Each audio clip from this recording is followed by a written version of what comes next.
ఇశ్రాయేలు కాపరి విశ్వముని ఊపిరి, ఇశ్రాయేలు కాపరి విశ్వముని ఊపిరి.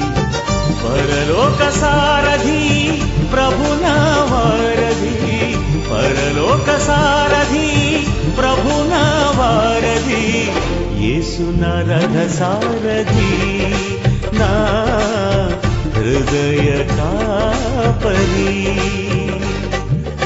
ఇశ్రాయేలు కాపరి విశ్వముని ఊపిరి, ఇశ్రాయేలు కాపరి విశ్వముని ఊపిరి.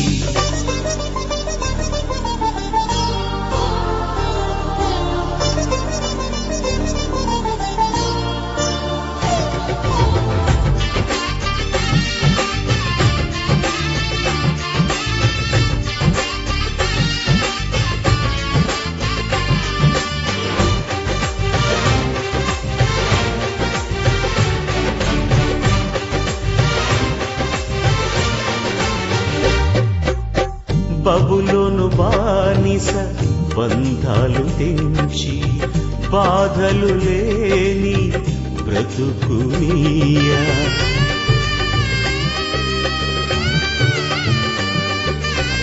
బబులోను బానిస బంధాలు తెంచి, బాధలు లేని బ్రతుకునియా.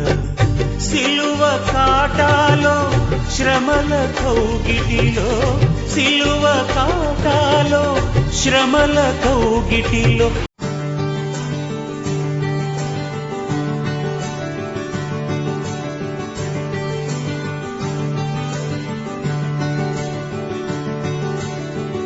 జ్ఞానము, భక్తి, వెలిగే, ప్రేమ.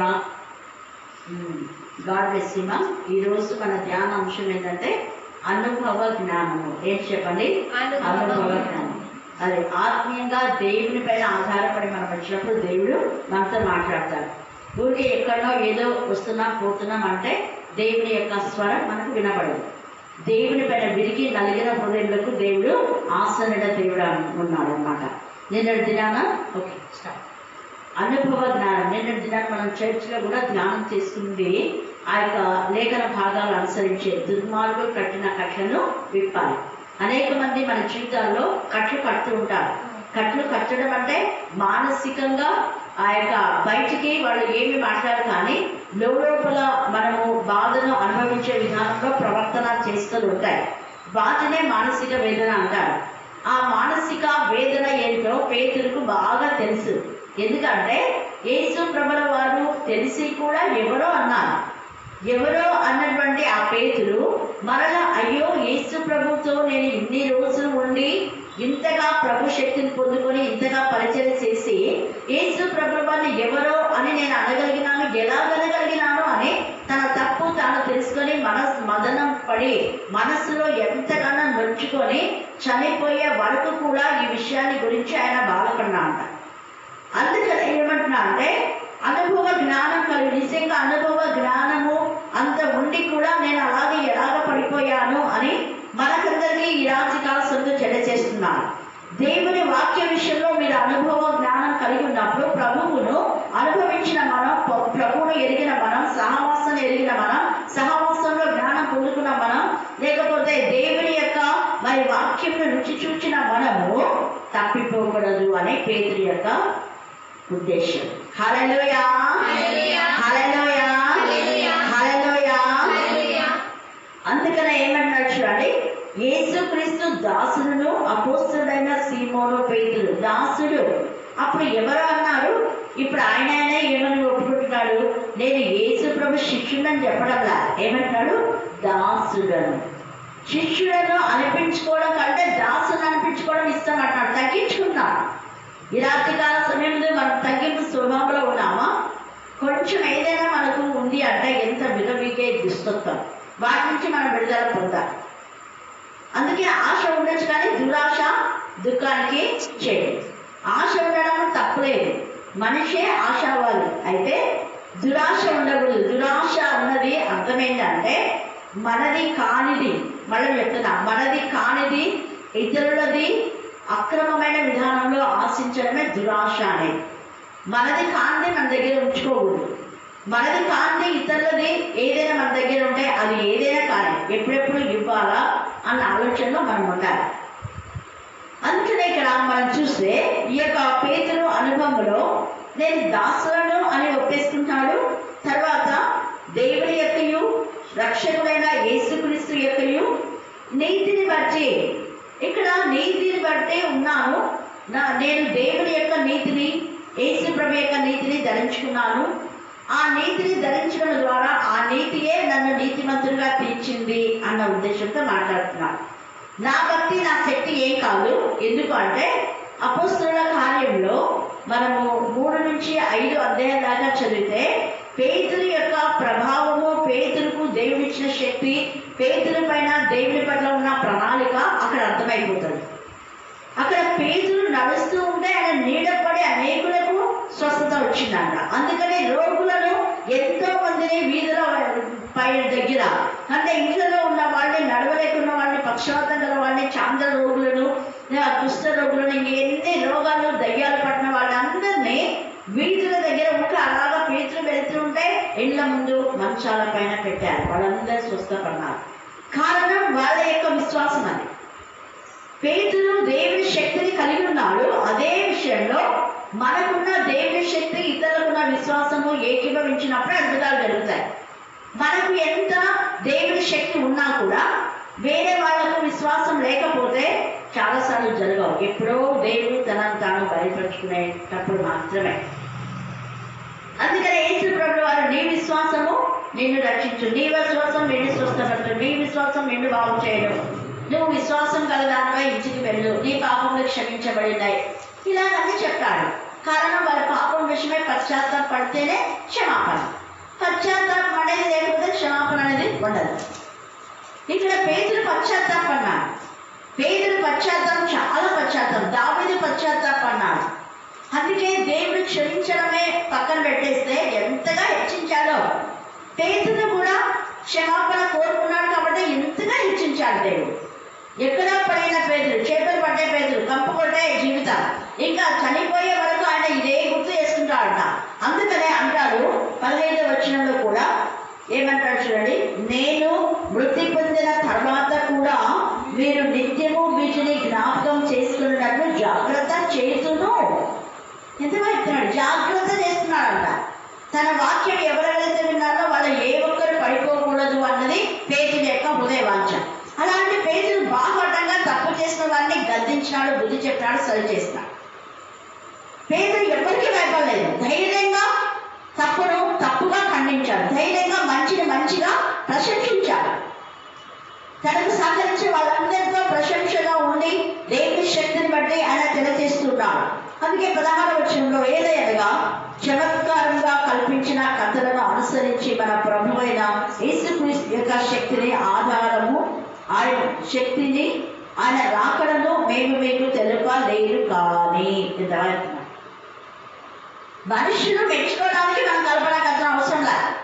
మనం చెప్పే పోతే వాళ్ళకి నచ్చదు, మనం చెప్పే పోతే వాళ్ళకి బాధనే, మనం చెప్పే పోతే వాళ్ళ గురించి అయితే చాలాసార్లు అనుకునే వాళ్ళు ఉంటారు. అయినా కూడా మనము దేవుడు ఏం చెప్తే అది చెప్పాలి. వాళ్ళు విన్నా వినకపోయినా. ఏస్కేల్ 2 అంటారు, తేళ్ల మధ్యకు పాముల మధ్యకు నేను పంపుతున్నాను, వాళ్ళు బ్రహ్మదండి చెట్ల లాంటి వాళ్ళు విన్నా వినకపోయినా చెప్పింది చెప్పాల్సిందే. దేవుడు చెప్పింది కాక మనం కల్పన కథలు చెప్పకూడదు. మనం చెప్పింది వాక్యంలో ఉందా లేదా అనేది మనం వినేటప్పుడు కూడా సరి చూసుకోవాలి. వినేవాళ్ళంతా ఇలాగ ఉందా లేదా, నిజంగా పేతురు నడుస్తూ ఉంటే అద్భుతాలు జరిగినాయా లేదా, పేతురు పశ్చాత్తాపడినాడా లేదా, పేతురు తను తాను తగ్గించుకున్నాడా లేదా, ఇది మనము గమనించాలి. పేతురును బాహాటంగా గద్దించాడా లేదా. అననీయ సభ్యులను బాహాటంగా గద్దించాడు. గద్దించినప్పుడే ఎంత ఇదిగా అక్కడంతా ప్రాంతం అంతా కూడా ఎంత గందరగోళం అయిందో. అసలు పేతురు ఎంత అవమానపరిచిందో కదా. 2 వ్యక్తులు చనిపోతే ఊరుకుంటారా చెప్పండి? ఊరుకుంటారా? నీ దగ్గరికి వచ్చినారంట, ప్రార్థన చేయించుకొని వచ్చినారంట, అదేంటి శవాలైపోయి భర్త చచ్చిపోయినారంటే ఏమో అనుకోవచ్చు, ఏదైనా రోగం, భార్య కూడా చనిపోయింది, 2 ఎట్లా చనిపోయిందో నువ్వు ఏం చేస్తావు, నువ్వే చెప్పినావేమో. ఆయన పైన ఎంత నేరారోపణ చేస్తుందో, నలిగిపోయింది, ముక్కలైపోయింది. ప్రభా పరిశుద్ధాత్మకు వ్యతిరేకంగా వీళ్ళు చేశారని యథార్థంగా వీళ్ళతో చెప్పాను. పరిశుద్ధాత్మ ఆయన ఏం ఒకటే మాట అన్నాడు, ఏం పెద్ద గద్దించలేదు, తిట్టలేదు, చీపాడలా ఏమేమనలేదు, అక్కడ దూషణ చేయలేదు. ఎందుకు మీరు పరిశుద్ధాత్మను దుఃఖపరిచారు? మోసగించడానికి పరిశుద్ధాత్మను ఎందుకు మీరు అలాగ దుఃఖపరిచారు? పరిశుద్ధాత్మకు వ్యతిరేకంగా మీరు ఎందుకు ప్రవర్తించినారని ఒక్క మాట మాట్లాడాడు. అదొక్క మాటకే, అదొక్క మాటకు వాళ్ళు చనిపోయారు. ఇక్కడ జరిగిన విషయం ఇది. కానీ బయట వాళ్ళకి ఏం తెలియదు. బయట వాళ్ళకి ఏమనుకున్నారో ఏమో, వాళ్ళు బంధుదారు తెచ్చుకున్నారేమో కదా. ఎన్ని మాట్లాడితే అక్కడ బంధువు వాళ్ళు తీసుకొని పెట్టారు కదా. తెలివి తక్కువ మన వాళ్ళైతే ఇప్పుడు పరిస్థితుల్లో ఇదే జరిగితే కదా ఖచ్చితంగా తీసుకుని ఏం చేస్తారు, ఉరి వేయాలి. ఇద్దరు తెచ్చుకున్నారు కాబట్టి ఆ వ్యక్తిని ఉరి వేయాలి, చంపాలి, జైల్లో పెట్టాలి ఎట్లా అంటారు అని అంటారు. విరిగిపోయింది, ముక్కలైపోయింది పేతురు హృదయం. అందుకనే అనుభవంతో నేను చెప్తున్నాను, ఇవన్నీ వస్తాయి. అయినా మేము కల్పన కథలు చెప్పాం. ఎవరు మమ్మల్ని జైలు వేసినా ఏం చేసినా పర్వాలేదు, కల్పన కథలు చెప్పడానికి మేము రాలేదు. ఎందుకని చెప్తున్నాను చూడండి. యేసు యొక్క శక్తిని, ఆయన రాకడను మేము మీకు తెలుపలేదు, కానీ ఆయన మహాత్మ్యమును మేము కన్నులారా చూచిన వారమే తెలిపింది అంటున్నాడు. చమత్కారం కాదు, ఇక్కడ కల్పించిన కథలను గురించి మేము చెప్పాలా. ఇక్కడ ఏమంటున్నారు అంటే ఆయన మహాత్మ్యమును మేము కన్నులారా చూచిన వారమై తెలిపింది. ఈ రాత్రి కన్నులారా ఎన్నో మనం చూస్తున్నాం, ఎన్నో వింటున్నాం, తెలుస్తున్నామా? ఎన్నిసార్లు ఈ మాట మాట్లాడతారు పేతురు? ఎంతమందికి చెప్పాడు? ఒక్కసారి చెప్పి సాక్ష్యం అనుకుంటుంటారు. ఎన్ని రోజులు చెప్పాడో, ఎన్నిసార్లు చెప్పాడో, మరణం మట్టుకు. అందుకని అంటారు, నేను మరణించిన తర్వాత కూడా, మృతి పొందిన తర్వాత కూడా మీరు జాగ్రత్తగా ఉండాలని చెప్తూ ఉన్నాడనమాట. ఈయన నా ప్రియకుమారుడు, ఈయన ఎందు నేను ఆనందించుచున్నాను అని ఆ యొక్క ఆకాశం తెరవబడి పావురం వల్లే ఆయన పైకి వాళ్ళు చూశారు, కన్నులారా చూచారు. అందుకని మేము కన్నులారా ఏది చూచితమో, మా చేతులు దేని తాకినా, చూడాలా ఏది వింటుమో అదే మేము చెప్తున్నాం, వేరేదేమీ కాదు. ఈ రాత్రి కాల సమయంలో దాసులను అనుకున్నాడు. మేము నీతిమంతులం అంటే ప్రభువును నీతిని మేము ధరించాము కాబట్టి అంటున్నాము. మాకు విశ్వాసం ఉందంటే అది దేవుని యొక్క అమూల్యమైన విశ్వాసం అంటున్నాడు. అందుకే అంటున్నాడు, నీతిని బట్టి మా వలనే అమూల్యమైన విశ్వాసం పొందిన వారికి, మాకొక్కరికే కాదు, ఇంకా ఎవరెవరైతే ఈ విశ్వాసం పొందినా వారికి అందరికీ. ఎంతగా చెప్తున్నాడు, మీరందరూ కూడా అమూల్యమైన విశ్వాసాన్ని పొందుకోండి అని తెలియజేస్తున్నాడు. నీతిని ధరించుకోండి, ప్రభువే నీతి, ఆయన ధరించుకోండి, ఆయన అమూల్యమైన విశ్వాసాన్ని పొందుకోండి, అప్పుడు మీకు శుభం. ఎవరికి శుభము అంటే ఇక్కడ తెలియజేస్తున్నాం, వారికి శుభం అంట. తర్వాత మనల్ని పిలిచిన వారిని కూర్చున్న అనుభవ జ్ఞానం మూలంగా అంటున్నాడు. మనల్ని పిలిచిన దేవుడు అనుభవం అంటే రోజుకు వచ్చేదే అనుభవం. నువ్వు రోజు ఎన్నిసార్లు ప్రభువును ప్రకటిస్తున్నావో, ఎన్నిసార్లు సాక్షిగా ఉన్నావో, ఎన్నిసార్లు ప్రార్థన చేస్తున్నావో, ఎన్నిసార్లు స్తుతిస్తున్నావో, ఎన్నిసార్లు ధ్యానిస్తున్నావో, ఆ ధ్యానం ద్వారా అనుభవ జ్ఞానం మనకు పెరిగిపోతుంది. హల్లెలూయా, హల్లెలూయా, హల్లెలూయా. ఎవరి బిడ్డలు టైం ఉంటే సెల్లో ఏమేమేమో చూస్తుంటారు. టైం ఉంటే ప్రభువును సమీపించాలి, టైం ఉంటే ప్రభు గురించి ప్రకటించాలి, టైం ఉంటే ప్రభు వాక్యంలో ధ్యానం చేయాలి. అప్పుడు అనుభవ జ్ఞానం మనం పెరిగిపోతుంది. పడిపోకుండా, చర్చిల్లకుండా శక్తి గల దేవుడు మనం నిలబెట్టాలి. అందుకే ఈ అనుభవ జ్ఞానము మూలముగా ఆయన దైవశక్తి జీవమునకు, దైవశక్తి ఉంటేనే జీవం గలవాలన్న. దైవశక్తి మనలో లేకపోతే జీవించు నా పేరు మాత్రం ఉన్నది కానీ నీవు వృద్ధులవే అంటాడు. దైవశక్తి తర్వాత భక్తికి కావలసిన వాటన్నిటిని మనకు దయచేస్తున్నందున దేవుని గుర్చినట్టు, మన ప్రభువైన యేసును గుర్చినట్టునైనా అనుభవ జ్ఞానం వలన మీకు కృపయు సమాధానం విస్తరించుగాక. ఎత్తలా ఎత్తున్నాడు, పైన ఎత్తున్నాడు ఈ అనుభవ జ్ఞానం గురించి అని, మళ్ళీ ఇక్కడ చెప్తున్నాడు ఈ అనుభవ జ్ఞానము మీకు ఉంటే, మొదటి అనుభవ జ్ఞానం ఉంటే మీకు శుభం అన్నాడు. ఆయన గుణాలను చేయడం మీరు తెలుసుకోండి, అప్పుడు మీకు శుభం అన్నాడు. ఆయనకి దాసులు ఉండండి, మీకు శుభం అన్నాడు. ఆయన నీతిని ధరించుకోండి, మీకు శుభం అన్నాడు. ఆయన యొక్క అమూల్యమైన విశ్వాసం కలిగి ఉండండి, మీకు శుభం అన్నాడు.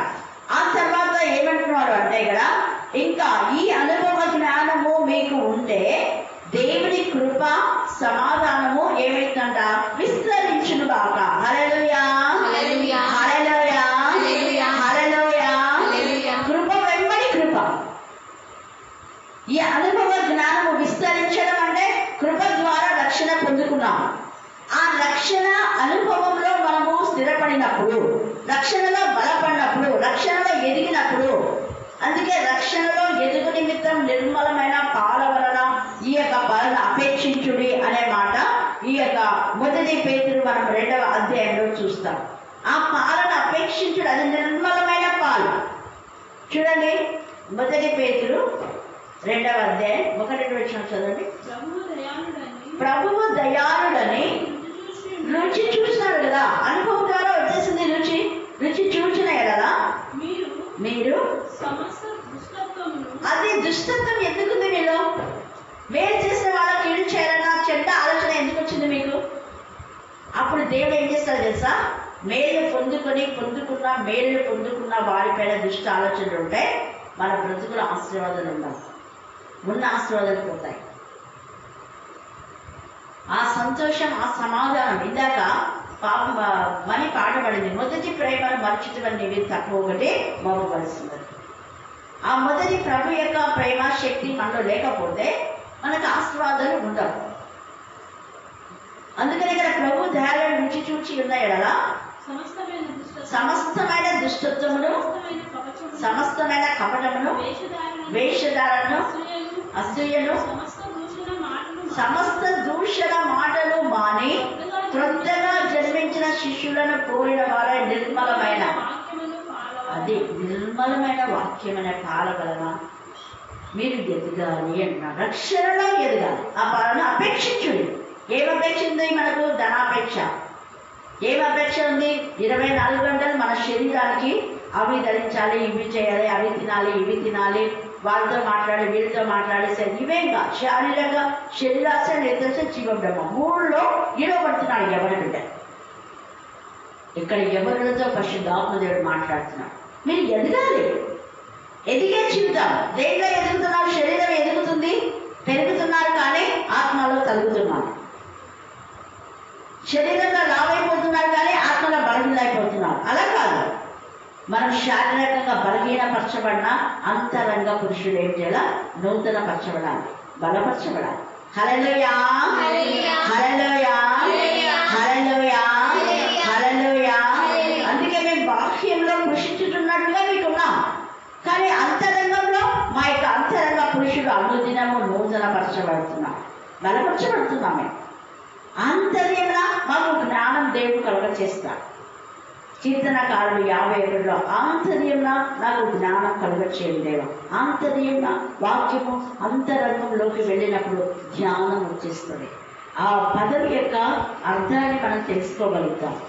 అందుకని ఇక్కడ ఈ అనుభవ జ్ఞానం మీకుంటే కృప సమాధానం విస్తరిస్తుంది. ఈ కృప ఒక ఆశీర్వాదంతో ఇంకొక ఆశీర్వాదం దేవుడు ఇస్తాడు. నీకు ఒక గిఫ్ట్ దేవుడు ఇస్తే ఇంకో గిఫ్ట్ మీరు ఇస్తారు. కృప వెలుపడి కృప. అందుకనే ఆ సమాధానము మీకు విస్తరించుగాక. ఆ మహిమ గుణాతిశయమును బట్టి ఆయన మనకు అమూల్యములను అత్యధికములైన వాగ్దానములను అనుగ్రహించున్నాడు. అమూల్యమైన వాగ్దానం. హల్లెలూయా, హల్లెలూయా, హల్లెలూయా. వాగ్దానాలను ఎవరైతే నమ్ముతారో, వాగ్దానాలు ఎవరైతే దేవుని సన్నిధిలో గుర్తు చేస్తూ ప్రార్థన చేస్తారో వాళ్ళకి అన్ని వాగ్దానాలు నెరవేరుతాయి. వాగ్దానం అంటే నిర్లక్ష్యం చేసే వాళ్ళకి ఏది నెరవేర్చడం. రెండే. ఈ రాత్రి కాలంలో వాగ్దానములను మనం హత్తుకొని ఆనుకొని జీవిస్తున్నామా? వాగ్దానం స్వతంత్రించుకునే విధానంలో దేవుని సన్నిధిలో ప్రార్థన చేసుకుంటున్నామా? వాగ్దానంలో పెడచమని పెట్టి ఇదే వాగ్దానంలో మాకు తెలుసులే అనేసి అలా అక్కడ పెట్టేసి వెళ్ళిపోవడం కాదు. ఒక బైబిల్ పెట్టుకుంటున్నాం అంతే. ఏ సంవత్సరం ఆ సంవత్సరం వాగ్దానం కూడా గుర్తులేదు చాలా మందికి. అయితే మనం ఎన్ని సంవత్సరాలు రక్షణ పొందామో, ఎన్ని సంవత్సరాల నుంచి వాగ్దానం తీసుకుంటున్నామో, వాక్యం చదివేటప్పుడు దేవుడు వాగ్దానం చేస్తాడు. వాగ్దానం తీసుకున్నప్పుడు వాగ్దానం అది మాత్రమే కాదు. వాగ్దానం అంటే చర్చిలో తీసుకున్న ఒక్క వాగ్దానమే కాదు, గ్రంథ వాగ్దానములన్నీ మనవి. రోజు నువ్వు చదువుతున్నప్పుడు దేవుడు నీకు ఒక వాగ్దానం ఇస్తాడు. ఆ వాగ్దానం నమ్మి ప్రభువు స్తుతించు. ఈ రాత్రి కావాల్సిన దేవుడు మనకిచ్చిన వాగ్దానం ఒకటే. కృపా సమాధానంలో మీకు ఖచ్చితంగా విస్తరిస్తాయి. అయితే విస్తరించాలన్నా మీరేం చేయాలంటే ప్రభుని ప్రకటించాలి, సాక్షిపడంగా ఉండాలి, నీతిని ధరించాలి, అమూల్యమైన విశ్వాసాన్ని పొందుకోవాలి. అప్పుడు మీకు శుభం, లేకుండా అశుభం. క్లారిటీ. శుభంలో ఉన్నామా, అశుభంలో ఉన్నామా? నీతిని ధరించుకున్నామా, అవినీతిని ధరించుకున్నామా? అమూల్యమైన విశ్వాసం ఉందా, కేర్నాట్గా ఉన్నామా? విశ్వాసం అంటే దేవుని యందు నిజంగా దైవ శక్తిని మనం కలిగి ఉన్నామా? దైవ భక్తిని మనం కలిగి ఉన్నామా? ఏం కలిగి ఉన్నామా? అందుకే వీరు ఎంత చక్కగా ఇక్కడ మాట్లాడుతున్నాడు. ఆయన గుణాతి మహిమ గుణాతిశయాన్ని బట్టి ఆయన మనకు అమూల్యమును అత్యధికమునైన వాగ్దానములను అనుగ్రహించి ఉన్నాడు. దురాశను అనుసరించడం వలన లోకమందున ప్రస్తుతము ఈ వాగ్దానం మూలంగా మీరు తప్పించుకొని చూడండి. వాగ్దానం యొక్క విలువ ఇక్కడ పేదలు చెప్తున్నాను. కేంద్రాన్ని అనుకుంటారు వాగ్దానం. చాలా మందికి వాగ్దానం అంటే అస్సలు ఏ వాగ్దానం కూడా లక్ష్యం ఉండదు. వాగ్దానం అంటే దేవుని యొక్క వాక్యం వినడం, వాక్యం చదవడం, వాక్యం ధ్యానం చేయడం, దహించు అగ్నేది. భయం వాక్యం అంటే ఉండాలి. అయ్యో ఈరోజు చదవలేదే, ఈరోజు వినలేదే అనే భయం ఉండాలి. అది ఆ భయం ఎవరిలో ఉంటుంది అంటే దేవుని యందు భయము భక్తి కలిగి లోబడే వాళ్ళకు మాత్రమే, వాగ్దానం పైన నమ్మిక ఉంచిన వాళ్ళకు మాత్రమే. వాక్యం వినడం చదవడం ద్వారా నేను ఆశీర్వదించబడతాను అనే ఆశ, ఆసక్తి, అపేక్ష, తపన, తృష్ణ కలిగి ఉన్న వాళ్లకు దేవుడు ఆశీర్వాదాలు ఉంటాయి. అందుకే ఇక్కడ ఈ మాట మాట్లాడుతున్నాడు. అప్పుడు దైవ స్వభావమునందు పాలువాళ్ళన్నట్టు వాటిని అనుగ్రహించను. ఆ హేతుల చేత మీ మట్టుకు మీరు ఎవరి మట్టుకు వాళ్ళు, ఒకరిని చూసి చేతులెత్తడం, ఒకరిని చూసి మోకాళ్ళు ఉండడం, ఒకరిని చూసి కన్నీటి ప్రార్థన చేయడం, ఒకరిని చూసి ఉపవాసం చేయడం కాదు. వ్యక్తిగత నిర్ణయం ఇది. ఎవరు వచ్చినా రాకపోయినా నేను దేవుని సన్నిధికి వెళ్ళాలి. ఎవరు ఇచ్చినా ఇవ్వకపోయినా నేను ఇవ్వాలి. వాళ్ళు ఇస్తే నేను ఇస్తాం, లేకపోతే లేదు. ఇలాంటివన్నీ దేవునికి అర్పణలు ఇష్టమైన అర్పణ కాదు. స్వీకరించాడు. వాళ్ళు ఇచ్చినా కూడా ప్రయోజనం ఏమీ ఉండదు. అయితే దేవునికి ఇష్టంగా నిర్ణయించుకొని ఇవ్వాలి అనుకుంటాను వీడు. అది చాలా చాలా ఇంపైన శ్వాసయ. అట్టి యాగమే దేవునికి ఇష్టం అంటే, అట్టి కానుకలే దేవునికి ఇష్టం అంటే. తర్వాత చూడండి ఎదురుగా చెప్తున్నాడు అక్కడ, మీ విశ్వాసం నందు సద్గుణం నందు జ్ఞానములు, జ్ఞానం నందు ఆశ నిగ్రహములు, ఆశ నిగ్రహం నందు సహనము, సహనం నందు భక్తిని, భక్తి యందు సహోదర ప్రేమను, సహోదర ప్రేమ యందు దయను అమర్చుకొనుడి అంటున్నాడు ఇక్కడ. సహోదర ప్రేమ యందు దయను సత్యంలో ఎన్నడూ విడిచిపోవద్దు. ఒక మాట ఇస్తాం, మాట తప్పుతాం.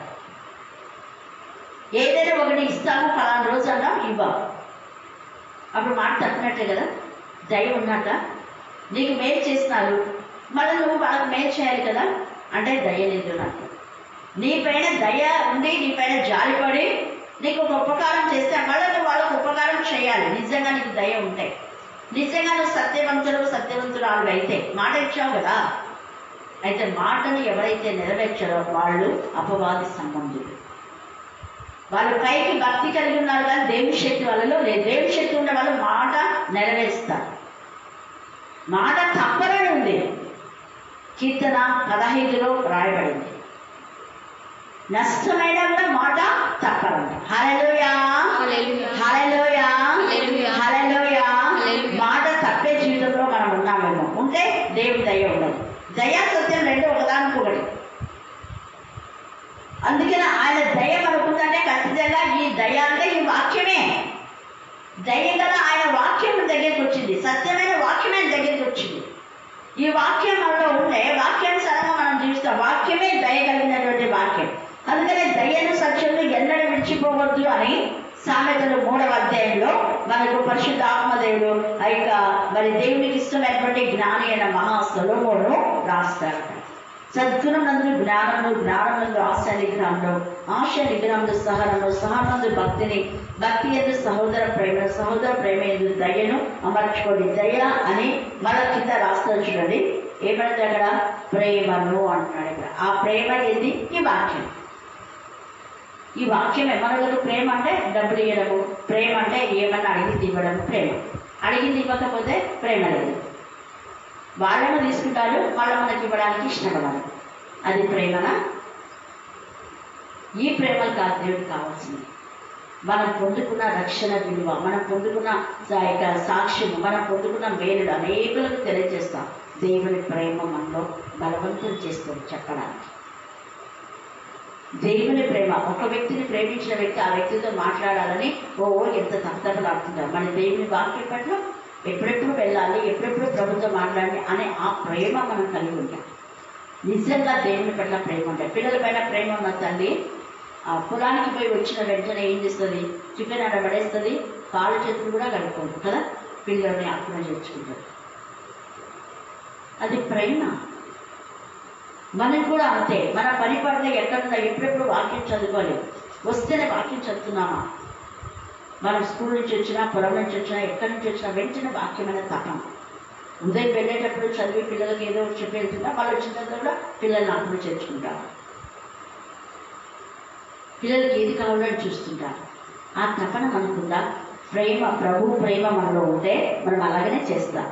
అందుకనే ఈ మాట, ప్రేమ యందు దయను అమర్చుకున్నది, ఇవి మీకు కలిగి విస్తరించేలా అవి మన ప్రభువైన యేసుక్రీస్తుని గురించిన అనుభవ జ్ఞాన విషయంలో. మళ్ళీ అనుభవ జ్ఞానం అంటాడు. ఎన్నిసార్లు ఈ పదాన్ని పదే పదే మాట్లాడుతున్నాడు పేతురు అంటే, దేవుళ్ళలో మీరు స్థిరంగా ఉండండి, అబద్ధముద్దు యథార్థంగా మీరు జీవించండి, మిమ్మల్ని సోమరులైనను నిష్ఫలులైన కాకుండా, నిష్ఫలులు కాదు.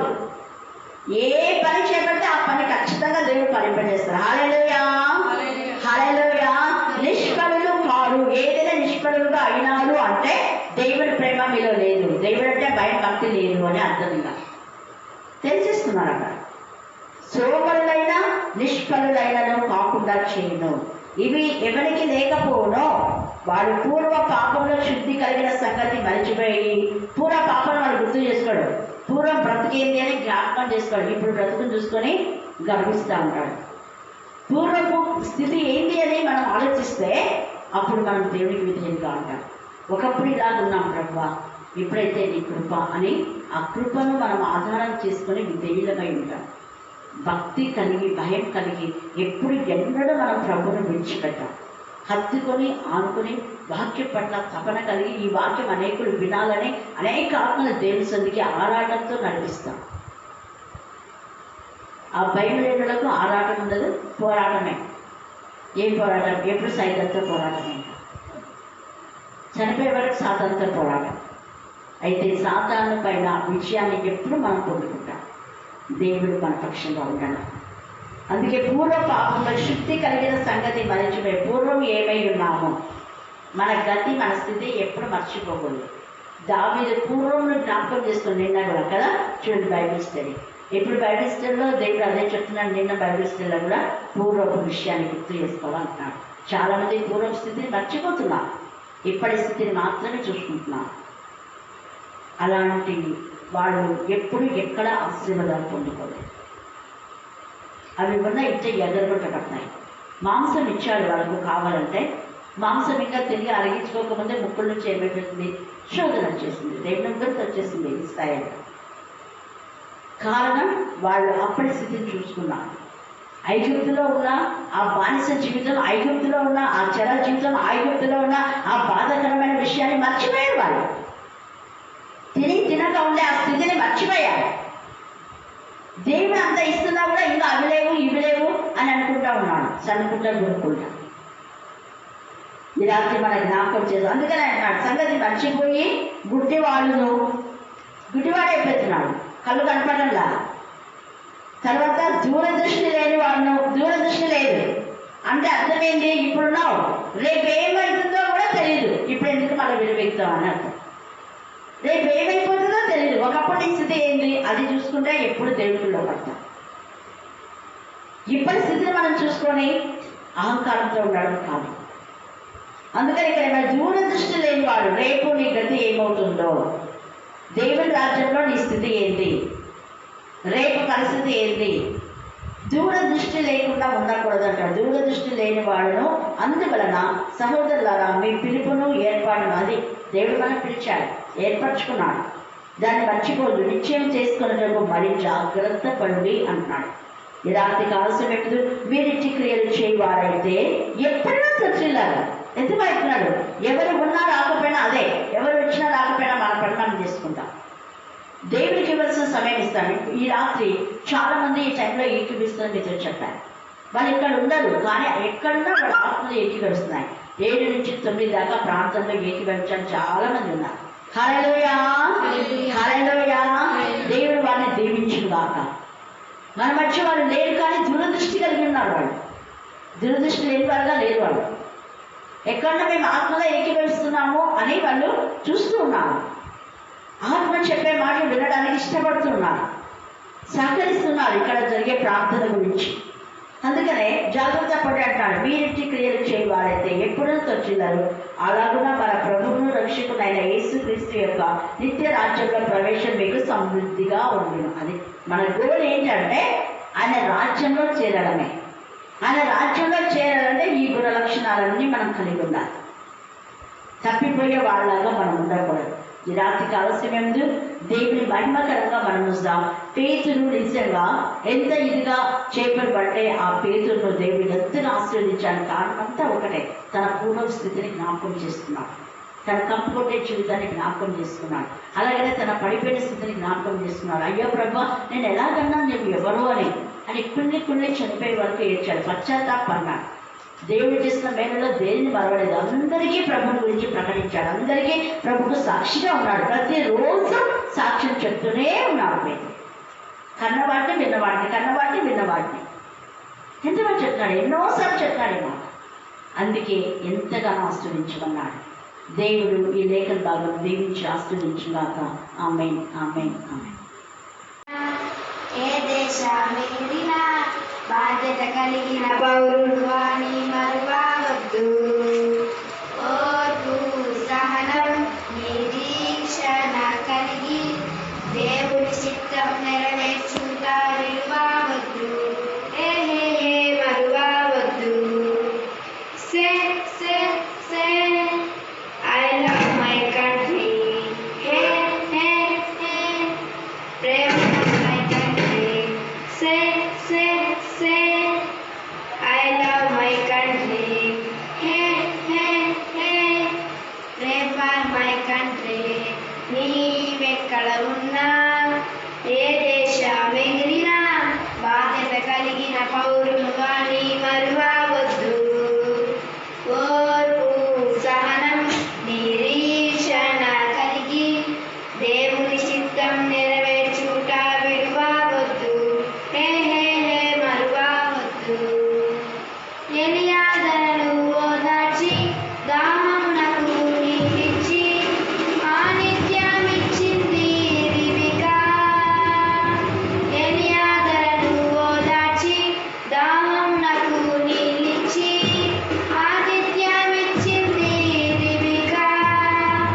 మనకందరికీ మాదిరియురేగా, మనకందరికీ మాదిరియురేగా. నీవెక్కడ ఉన్నా, ఏ దేశమెక్కినా బాధ్యత కలిగిన పౌరులు అని మరువవద్దు. ఓర్పు, సహనం, నిరీక్షణ కలిగి దేవుని చిత్తం నెరవేర్చుట విడువవద్దు. మరువవద్దు. ఉపవాసముతో ప్రార్థించి ప్రాణము సైతం తెగించి యూదులను రక్షించే ఎస్తేరు. ఉపవాసముతో ప్రార్థించి ప్రాణము సైతం తెగించి యూదులను రక్షించే ఎస్తేరు. నిరంతరం ప్రకాశించే ఎస్టారు, నిరంతరం ప్రకాశించే ఎస్టారు. నీవెక్కడ ఉన్నా, ఏ దేశమెగిరినా బాధ్యత కలిగిన పౌరులు అని మరువవద్దు. ఓర్పు, సహనం, నిరీక్షణ కలిగి దేవుని చిత్తం నెరవేర్చుట విడువవద్దు. మరువవద్దు. దేవానికి స్థుతులు స్తోత్రములు నాన్న. దేవదూతల ముఖము వలె మా ముఖంలో నాయన తేజస్సును మాకు కనిపింపచేయండి నాన్న.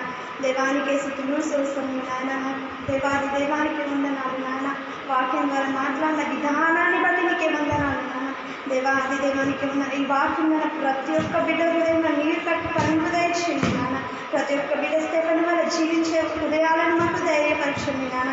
ధైర్యమైన జీవితాన్ని దయచేయండి నాన్న. నీకే స్థుతులు స్తోత్రములు ప్రభా. నల్ల సమర్పణ జీవితాన్ని మా కుటుంబాలను దయచేయండి నాన్న. నీకే వందనాలు నాన్న. అక్క ద్వారా ఎంతో అమూల్యమైన వాక్యం వినిపించిన విధానాన్ని బట్టి నీకే స్తుతులు స్తోత్రములు నాన్న. ఇంకా లోతైన మార్గంలో అక్కకు తెలియపరుస్తున్న విధానాన్ని బట్టి నీకే స్తుతులు స్తోత్రములు నాన్న. అక్కకి ఇచ్చిన సమయం బట్టి నీకే వందనాలు నాన్న. అక్కకి ఇచ్చిన ఆయుష్కాలను బట్టి నీకే స్తుతులు స్తోత్రములు నాన్న. అప్పుడే చేసే సేవ నీరు కట్టుకోవడం దయచేయండి నాన్న. ఇంకా లోతైన మర్మంలో మాకు తెలియపరచుటకు సహాయం దయచేయండి నాన్న. వాక్యంలో ఎలా జీవించాలి, ఎలా బ్రతకాలి మాకు నేర్పిస్తున్న విధానం బట్టి నీకే వందనాలు నాన్న. దేవాది దేవానికి వందనాలు స్తుతులు స్తోత్రములు నాన్న. ఇక్కడ చేరుచిన ప్రతి ఒక్కరి కుటుంబంలో దీవించండి, ఆశీర్వదించండి నాన్న. ప్రతి ఒక్క బిడ్డనైన కరుణ పీఠం ఎదుట అడుగుచున్న ప్రతి ఒక్క సమస్యకి యేసు క్రీస్తున్న జవాబునిస్తున్న విధానం బట్టి నీకే స్తుతులు స్తోత్రములు నాన్న. దేవ ఇక్కడ వచ్చి కరుణ పీఠం ఎదుటనైనా మీ దేవ వాళ్ళకున్న సమస్యను అడిగి ఉన్నారు నాన్న. ప్రతి ఒక్క అవసరతను అగ్రతను ప్రతి ఒక్క సమస్యకు జవాబునిస్తున్న విధానమును బట్టి నీకే స్తుతులు స్తోత్రములు నాన్న. దేవస్థానం వల్ల మేము క్షీణించినకు సహాయం దయచేయండి నాయన. ధైర్యంగా శ్రమలలో మేము ఎలా ఉన్నాను నాయన దేవ, ధైర్యంగా నిలబడటకు స్థాపన వల్ల జీవించటకు సహాయం దయచేయండి నాన్న. మాకు ముఖ్యంగా సమర్పణ జీవితాన్ని అనుగ్రహించండి నాయన. నీకే వందనాలు స్తుతులు స్తోత్రములు నాన్న. మా ప్రార్థనలకు నిశ్చయడానికి స్తుతులు స్తోత్రములు నాన్న. మా ప్రార్థనని ధూపంలో చేర్చుకున్న తండ్రి నీకే వందనాలు నాన్న. ఇక్కడ వచ్చిన ప్రతి ఒక్కరిని దీవించండి, ఆశీర్వదించండి నాన్న. ముఖ్యంగా అక్కను దీవించండి, ఆశీర్వదించండి నాన్న. అక్కకు మీ యొక్క బలం, మీ ఆశకాలను నిండును దయచండి నాన్న. అక్క చేసిన భారమైన సేవను నీరు కట్టి తలింపు దయచండి నాన్న. ఎవరి పట్ల దేవ ప్రార్థిస్తున్నదో నాన్న ప్రతి ఒక్కరికి నన్ను జవాబును దయచండి నాన్న. అక్క చేసే ప్రార్థన సఫలపరచండి, దీవించండి, ఆశీర్వదించండి నాన్న. ఇంకా నాన్న విస్తారమైన సేవ చేయటకు సహాయం దయచండి నాన్న. టీవీ పరిచర్యను దీవించండి, ఆశీర్వదించండి నాన్న. దేవానికి స్తుతులు స్తోత్రములు నాన్న. దేవాది దేవానికి వందనాలు నాన్న. ఇక్కడ ఇచ్చిన హాల్ని బట్టి నీకే స్తుతులు స్తోత్రములు నాన్న. దేవాది దేవానికి వందనాలు నాన్న. అక్కకు ఆరోగ్యంను దయచేయండి నాన్న, ఆయుష్ను దయచేయండి నాన్న. అక్కకు మంచి ఆరోగ్యమైన జీవితాన్ని దయచేయండి నాన్న. భారభరితమైన సేవ చేయించున్నాను నాన్న. అడ్డచుకు మీకు అగ్నికాంక్ష ఉంచండి నాన్న. అడ్డకు ప్రతి ఒక్క అపమానాలను కొట్టిపోయింది నాన్న. ఇంకా లోతైన మర్మంలో అడ్డకు తెలియపరచండి నాన్న. దేవ ఇక్కడ వచ్చిన ప్రతి కుటుంబం గురించి మొదలుపెట్టి ఉన్నది నాన్న. ఆ దేవ ఎంత భారంతో ప్రార్థిస్తున్నాను. ప్రతి కుటుంబంలో అద్భుతాలను ఆశ్చర్యకార్యములను జరిగింపచేస్తున్నాను. టీవీ పరిచర్యను కూడా దీవించి ఆశీర్వదించినాను. ఇక్కడ మేము వచ్చిన వారందరూ నన్ను స్థెపని వల్ల జీవించే హృదయంలో కలుగ చేస్తారని, విన్న వాటిని విడిచిపెట్టగా నన్ను మా హృదయాలను నీరు కట్టుకొని దయచేస్తారని ఏసే అతి పరిశుద్ధ నామమున ప్రార్థిస్తున్నాం తండ్రి. ఆమేన్.